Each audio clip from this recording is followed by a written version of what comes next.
Membalas suami yang main gila. Bab 094. Elang yang mendengar cicitan istrinya pun kembali membungkuk ke dalam mobil. Tapi wajahnya meringis, pantatnya terasa ngilu saat ia membungkuk. Ark, apa tulang ekorku geser? Ini gara-gara opa. Gerutu elang dalam hati. Tapi, walau merasa ngilu di bagian pantat, sebisa mungkin elang tahan dan akan membantu istrinya keluar dari dalam mobil. Elang tak jadi membopong istrinya, karena pantatnya ngilu alhasil elang menuntun istrinya naik ke atas. 32. Berangkar. Alia sama sekali tak memproteskan hal itu. Kini tak hanya Alia yang bermandikan peluh elang pun juga berjatuhan, padahal cuma membantu istrinya saja. "Mas, kau tidak apa-apa?" tanya Alia yang melihat suaminya terus meringis kesakitan. Pantatku sakit ai. Tadi ditendang opa." adu elang dengan suara pelan. Alia meringis mendengarnya. "Ah, opa itu," gerutu Alia. Setelah memastikan istrinya sudah nyaman di atas berangkar, elang pun memperbolehkan dua perawat untuk mendorong berangkar Alia. Perawat mengangguk, lalu membawa Alia menuju ke dalam UGD. Semua keluarga pun masuk mengekori Alia yang digelendeng masuk ke dalam. Begitupun dengan elang, dengan jalan yang sedikit terlatih, elang juga masuk ke dalam ruang UGD. Sampai dalam, sudah ada Dokter Amira yang menyambut kedatangan Alia. Dokter Amira adalah dokter yang menangani masa kehamilan Alia yang ketiga ini. "Saya periksa dulu ya nyonya," ucap Dokter Amira dengan ramah. "Teh." Alia pun mengangguk, elang pun standi berada di samping istrinya. Kemudian tirai ditutup dan Dokter Amira mulai memeriksa bagian bawah Alia. Alia sedikit meringis saat merasa beberapa jari sang dokter merogoh kemalanya. Sepertinya baby boy-nya udah gak sabar ingin lihat dunia ya nyonya." "Ini sudah pembukaan 2, ucap Dokter Amira. "Berapa lama bayiku akan lahir dokter?"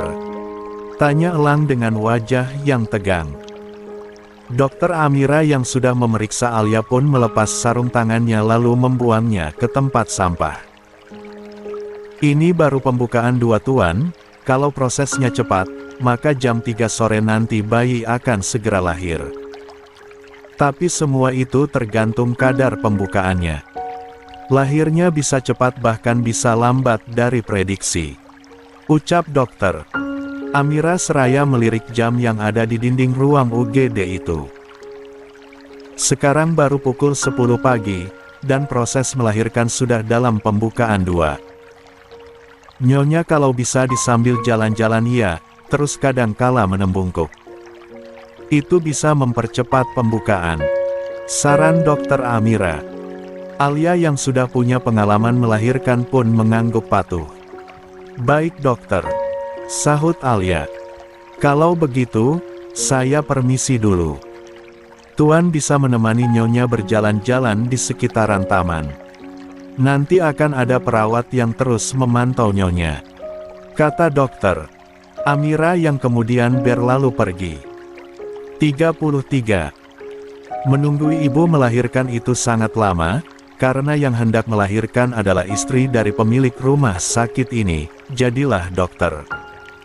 Amira menyuruh salah seorang suster untuk terus memantau kondisi Alia. Dokter Amira berlalu dan akan mengecek pasien yang lain.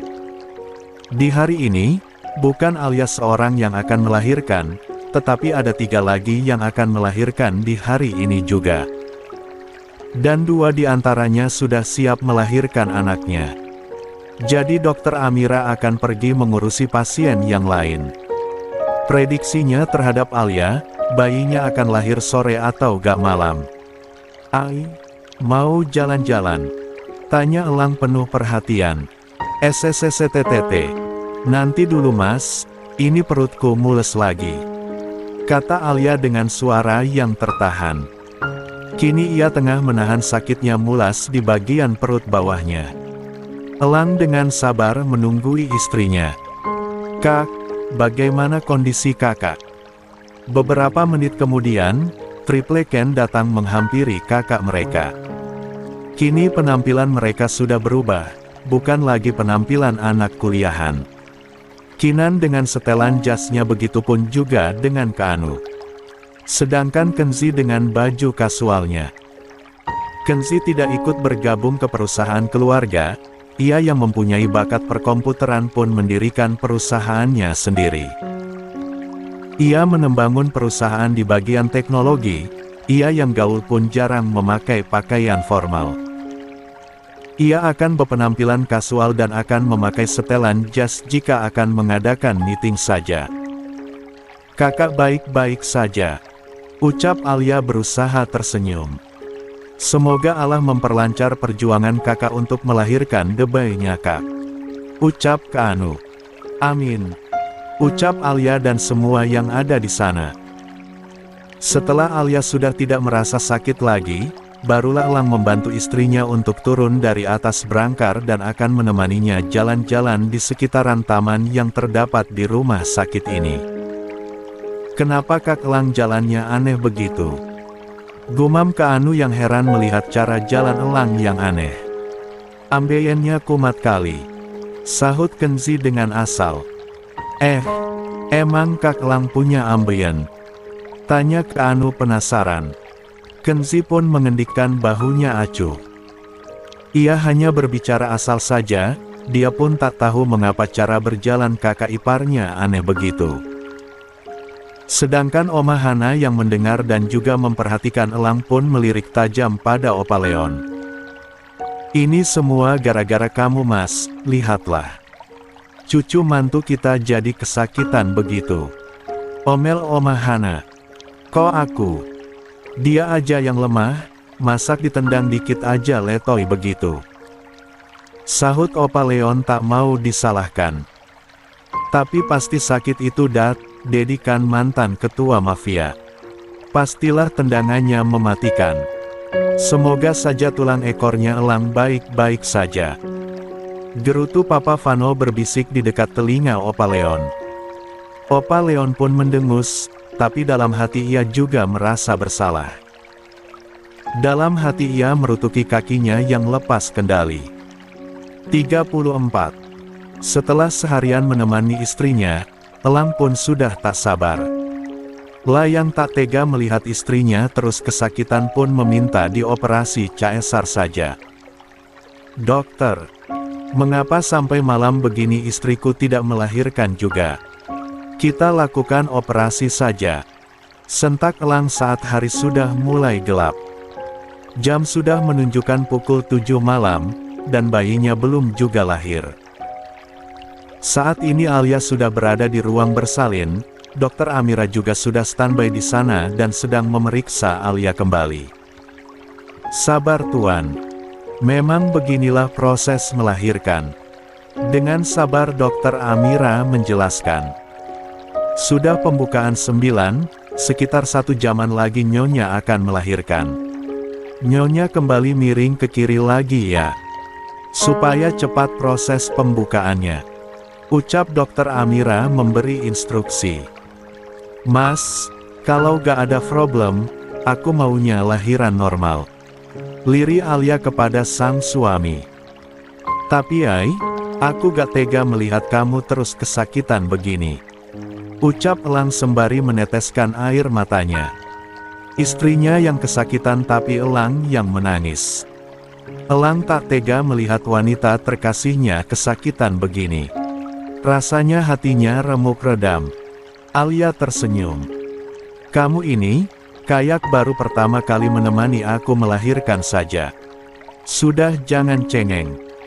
Emang beginilah kodratnya wanita mas, mempertaruhkan nyawanya demi melahirkan anaknya. Maka disebutkanlah kalau surga ada di telapak kaki ibu, karena perjuangannya yang sampai mempertaruhkan nyawa demi anak lahir ke dunia. kata Alia yang sedikit menasehati sang suami. 35. Biur. Setengah jam kemudian Alia kembali mengejan lalu air ketuban pun pecah. Aark. Ai. Elang ikut berteriak lantaran Alia refleks menjambak rambut suaminya. Nyonya, berbaringlah, ujar dokter. Amira kembali memberi instruksi. Tubuh Alia gemetar luar biasa, ia juga bermandikan peluh sampai bajunya basah. Elang yang melihat istrinya seperti itu pun segera mengerah tangan istrinya yang masih meremat rambutnya. Lalu membantunya untuk berbaring. Lepas ya Ai, Mas bantu kamu untuk berbaring, ucap Elang dengan suara yang nyaris berbisik. Kepalanya tidak hanya nyut-nyutan, tetapi kini jadi panas dan perih akibat rambutnya yang banyak rontok akibat spontanitas istrinya. Tetapi Elang tidak marah. Justru ia kasihan dengan istrinya itu. Alia yang sedang menahan sakit pun hanya diam dan pasrah saat sang suami dan para suster membetulkan tubuhnya supaya bisa dibaringkan. Semua keluarga dan sanak saudara menunggu dengan cemas di depan ruang bersalin. Mama Aisyah tak henti-hentinya merapal doa supaya perjuangan putrinya dalam melahirkan anak dimudahkan oleh Yang Maha Kuasa. Begitupun juga dengan Mama Fitri, ia juga turut mendoakan keselamatan menantu dan juga calon cucunya. Kepalanya sudah kelihatan Nyonya. Jika merasa ada dorongan dari dalam, Nyonya mengejar sekuat yang Nyonya bisa ya. Seru dokter. Amira lagi. Hah. Alia yang sedang menarik nafas dan mengeluarkannya berulang kali itu pun hanya bisa mengangguk. Ai, kamu pasti bisa, bisik Elang tepat di telinga istrinya. Bermaksud memberi kekuatan kepada sang istri tercinta. Lalu sedetik kemudian, Alia kembali meringis. Ia kembali mengejan saat merasa ada sebuah dorongan kuat dari dalam. 36. RGH. Aduh. Bukan Alia yang mengadu, melainkan Elang yang meringis menahan sakit akibat istrinya yang mencengkeram erat lengannya. Walau kuku Alia tidak dibiarkan memanjang, tetapi tetap saja sakit saat Alia mencengkeram erat lengan Elang. Irur. RGGHGG. Alia beberapa kali mengejan tetapi bayi belum juga lahir. Kepala sudah terlihat separuh, tetapi Alia berhenti karena dorongannya pun berhenti. Hah. Nafas Alia memburu, ia meraup oksigen sebanyak-banyaknya untuk menstabilkan pernafasannya. Ayo Nyonya, sedikit lagi, seru dokter. Amira yang sudah siap menyambut sang jabang bayi. Hah.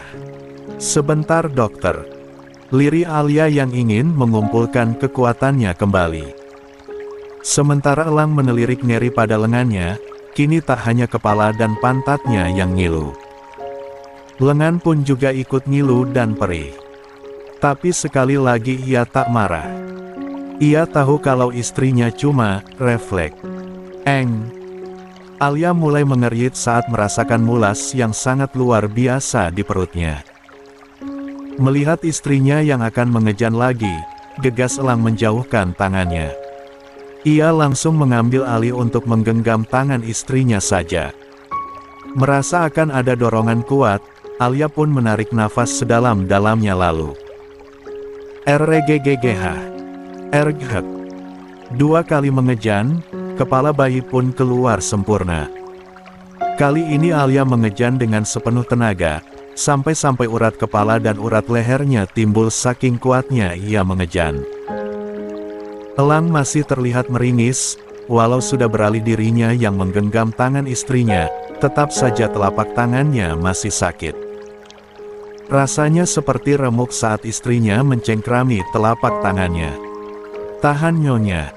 Tunggu sebentar. Seru dokter. Amira memberi instruksi untuk berhenti mengejan. 37. Alia pun manut, nafasnya pun memburu.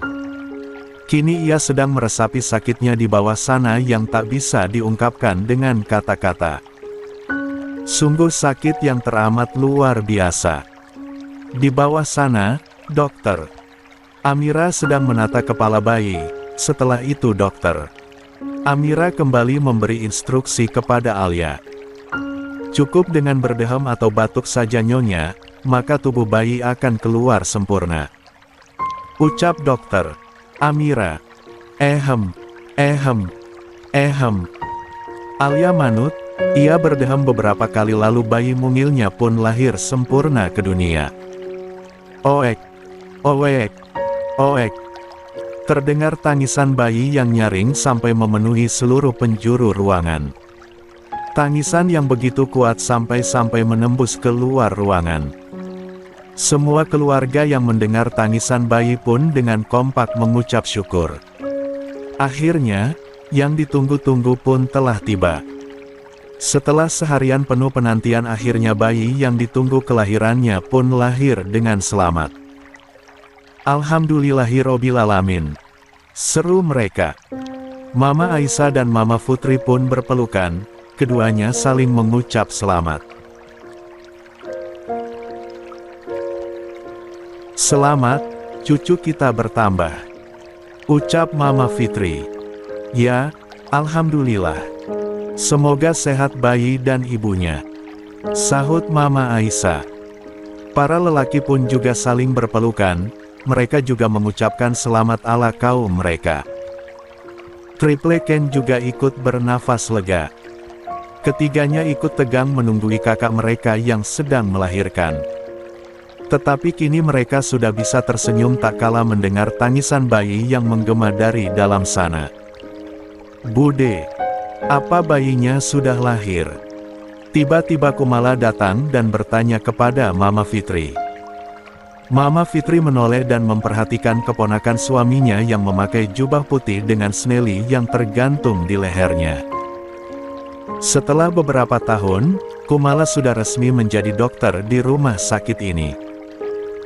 Walau cuma menjadi dokter umum, tetapi Kumala sudah merasa bangga akan prestasi dirinya. Setidaknya dirinya jadi kebanggaan keluarga. Dan ada yang bisa ia banggakan. 38. Alhamdulillah. Sudah lahir Mala. Sahut Mama Fitri dengan sedikit menampilkan senyumnya. Mama Fitri tidak bisa mengabaikan begitu saja akan sosok Kumala.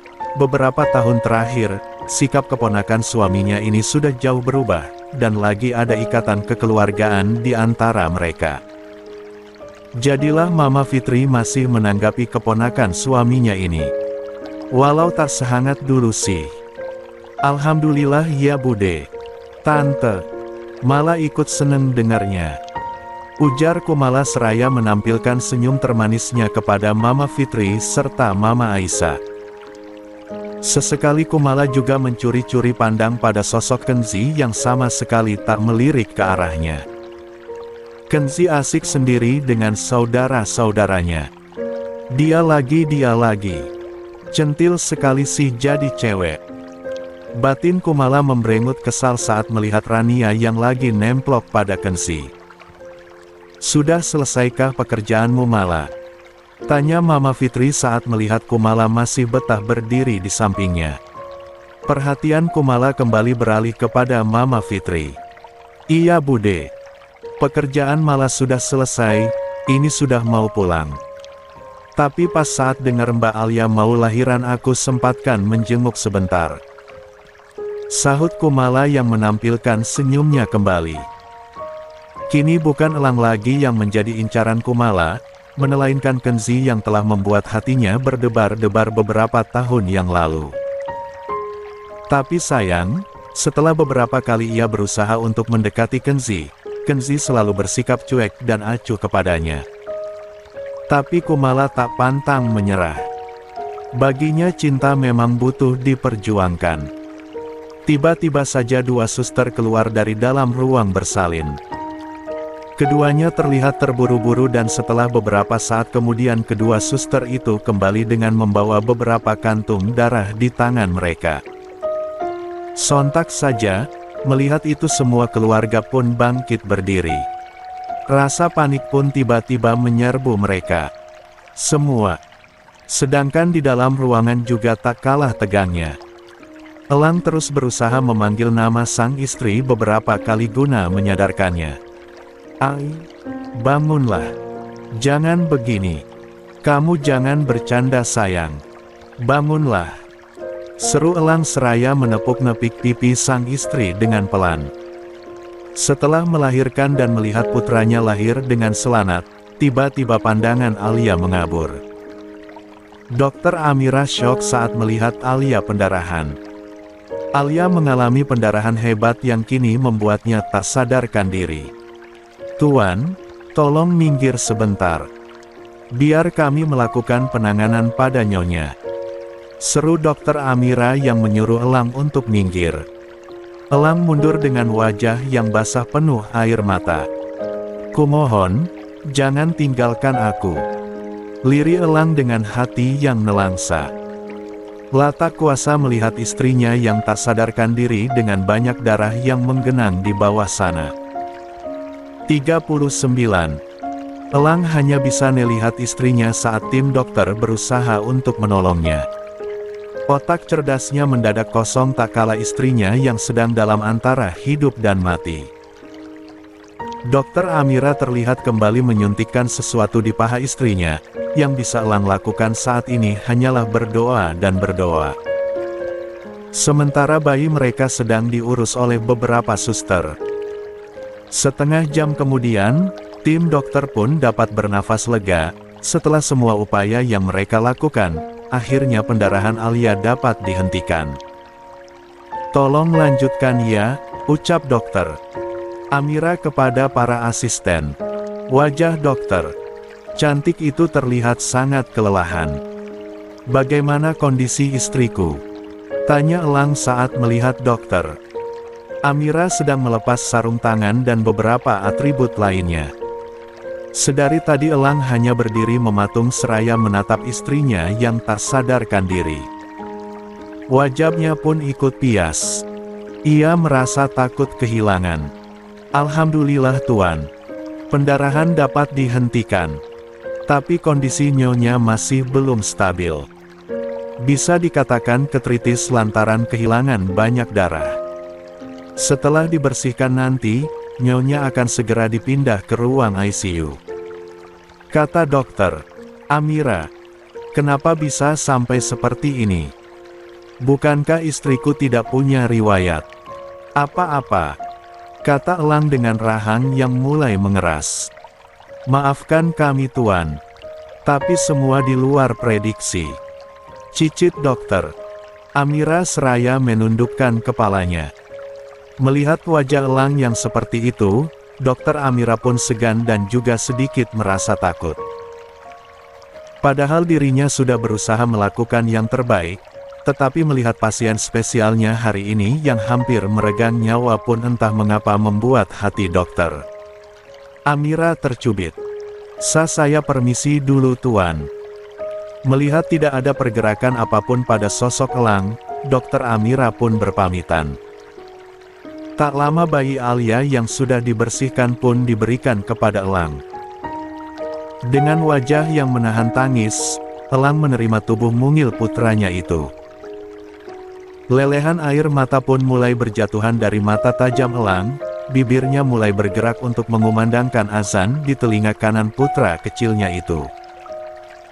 Beberapa saat kemudian, Alia pun sudah selesai dibersihkan. Setelahnya Alia pun akan dipindahkan ke ruangan intensif. 40. Elang keluar dengan mendekap erat tubuh putranya. "Lang, bagaimana kondisi Alia?" tanya semua orang dengan serempak. Mendapat pertanyaan seperti itu, pertahanan Elang pun runtuh juga. Tangis yang sedari tadi ia tahan-tahan pun kini meledak di hadapan semua keluarga. Apakah Elang malu? Tentu saja tidak. "Ma, istriku Ma, istriku." Isak tangis Elang seperti anak kecil yang sedang mengadu ke ibunya. Mama Aisyah pun juga tak kuasa menahan tangis. Papa Vano segera mendekap erat istrinya sebelum istrinya itu tumbang. Sementara Oma Hana segera meraih bayi Alia yang ada di dekapan elang. Mama Fitri pun segera memeluk putranya yang terlihat rapuh itu. Semua orang terlihat bersedih, Opa Leon kali ini hanya diam membisu. Bukan waktu yang tepat untuknya mengomel atau marah-marah seperti kebiasaannya selama ini. Ia tahu, jika terjadi sesuatu pastilah elang yang merasa paling kehilangan. Sabar nak, ini ujian. Alia pasti kuat dan bisa melewati ini semua. Seru Mama Fitri berusaha menenangkan putranya. Ada banyak darah Ma, Alia mengeluarkan banyak darah. Dan sekarang ia kritis, bagaimana ini Ma? Adu elang yang kehilangan sosok dingin dalam dirinya.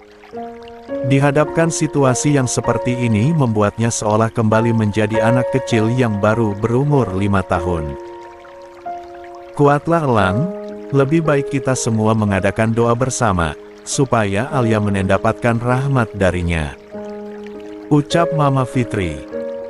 Ucapan Mama Fitri pun disetujui oleh semua orang, kini semuanya sedang melakukan sholat hajat berjamaah di musala rumah sakit tersebut. Masing-masing dari setiap insan mendoakan yang terbaik untuk Alia, mendoakan keselamatan untuk Alia. Malam pun semakin larut, para orang tua pun memutuskan untuk pulang ke rumah terlebih dahulu, yang akan berjaga di rumah sakit adalah Elang dan juga ketiga adik Alia. Sedangkan Fajar dan Farel pun juga ikut pulang karena besok mereka harus sekolah. Kak, makanlah. Kuperhatikan dari tadi siang kakak belum makan apapun. Kenzi menyodorkan sebuah kantung kresek yang berisi makanan. Elang menoleh, lalu menggeleng lemah. Kakak gak lapar sih, kata Elang dengan suara yang terdengar lemah. Ia merasa tubuhnya lemah dan lesu, mungkin karena seharian ia tidak makan apapun. Tetapi ia enggan untuk makan, sama sekali tak berselera. Bagaimana bisa dirinya makan dengan lahap sementara istrinya di dalam sana sedang ada di antara hidup dan mati. 41. Kak, bersedih boleh tapi bodoh jangan. Kalau Kak Elang gak makan, kalau sampai jatuh sakit, siapa yang bakal menunggui Kak Al? Jangan bodoh dengan menyakiti diri sendiri.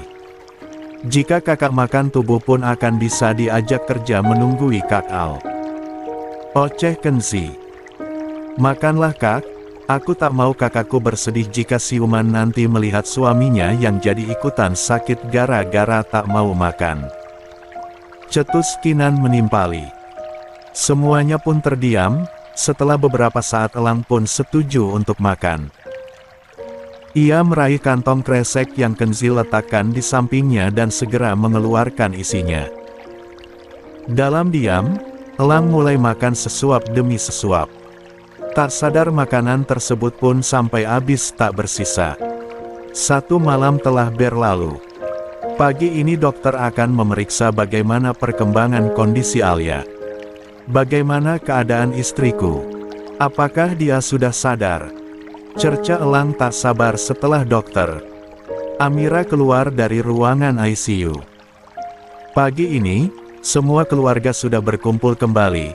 Di rumah tidur pun jenak, makan juga tak enak. Bagaimana bisa makan dan tidur dengan nyaman di saat putri emas mereka tengah berbaring tak sadarkan diri di rumah sakit? Alhamdulillah Tuan. Nyonya sudah melewati masa kritisnya. Sekarang tinggal menunggu beliau sadar. Tapi kapannya kami kurang tahu, tergantung keinginan Nyonya, tapi prediksi kami Nyonya akan sadar dalam 3 jam ke depan. Ujar dokter Amira. Alhamdulillah. Seru semua keluarga dengan kompak. Walau belum sadar, setidaknya Alia sudah tidak dalam kondisi kritis. Kalau begitu saya permisi Tuan, semuanya. Pamit dokter Amira kepada semua orang. Beberapa di antaranya mengangguk, setelahnya dokter Amira pun berlalu dengan diikuti 2 orang suster di belakangnya. Lalu, bagaimana dengan anak kalian? Tanya Mamna Fitri. Terpaksa diminumkan susu formula Ma. Jawab Elang dengan wajah yang sudah tidak terlalu lesu. Kabar stabilnya sang istri membuat semangatnya kembali muncul. Ya, tidak apa-apa. Kalau bundanya sudah sadar nanti bisa langsung dikasihkan ASI. Kalau begitu, Mama mau lihat cucu Mama Lang, dia ditempatkan di mana? Tanya Mama Fitri yang ingin menggendong cucunya. Ada di ruangan bayi Ma, sahut Elang. Jeng, mari sama saya, kebetulan saya juga ingin lihat cucu kita. Mama Ais pun juga ingin melihat cucunya. Mari Jeng Aisyah. Lantas kedua wanita parubaya itu pun berlalu ke ruangan bayi. Ternyata prediksi Dokter Amira benar-benar meleset, dalam 3 jam ke depan Alia belum kunjung bangun dari ketidaksadarannya. 42. Jelas saja Elang uring-uringan dibuatnya.